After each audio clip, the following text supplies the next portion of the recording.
یو صحابي وي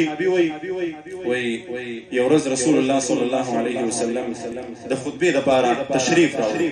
کله چې منبر ته راختو نو په دې اولنۍ پوړۍ باندې خپه کېښودله او ویل امین. رسول الله صلی الله علیه وسلم ویل امین. وایي چې په دویمه پوړۍ باندې قدم کېښودو بیا یې ویل چې امین.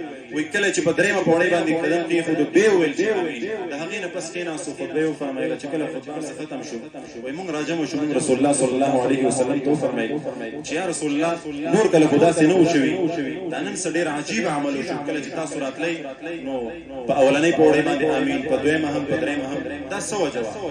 نو رسول الله مبارک ورته وفرمیل چې ای زما صحابه کرامو کله چې زه منبر ته راختم جبرائیل امین ما ته مخې ته راغی او کله چې ما په اول ځل باندې امین وویل جبرائیل امین وویل چې هلاک دي شي هغه څوک چې په هغه باندې د رمضان المبارک میاشت راشي او دی پکې داسې اعمالونه کوي چې دی په خپل رب باندې ځان وایي جبرائیل امین دا خیره وکړه دا بددعا یې وکړه ما په هغې باندې امین دویم وایي کله چې ما په دویم ځل امین وویلو نو جبرائیل علیه السلام یو بله بددعا او خیره وکړه هغه دا چې وایي هلاک دي شي برباد دي شي هر هغه څوک چې د هغه په ژوند کې هغه ته ډېر عمر او بوډاګان والدین ورپاتې شي یا په هغې کې یا والدین یا مور یا پلار او دا د هغې داسې خدمتونه کوي چې دا په هغې باندې ځان ونه بخښي.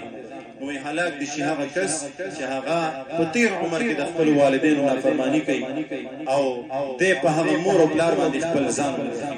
نو جبرائیل امین دا بددعا وکړه ما پرې اخرنۍ خبره ډېره د سوچ ده.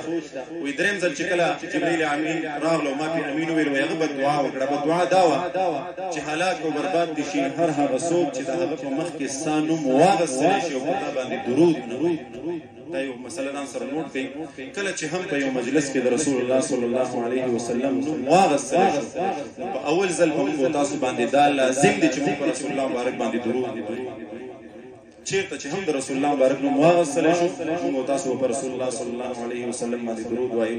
بیا مجلس ته بار بار نوم اغستلی کېږي، بیان کېږي، تذکره کېږي. نو دغه یو ځل لازم دی که بار بار د درود ویلو د الله جل شانه د طرف نه به باندې رحمتونه نازلېږي که نه بیا ګنهګار نه وي. الله جل شانه دې په دې خبرو باندې تاسو د عمل کولو توفیق را نصیب کړي.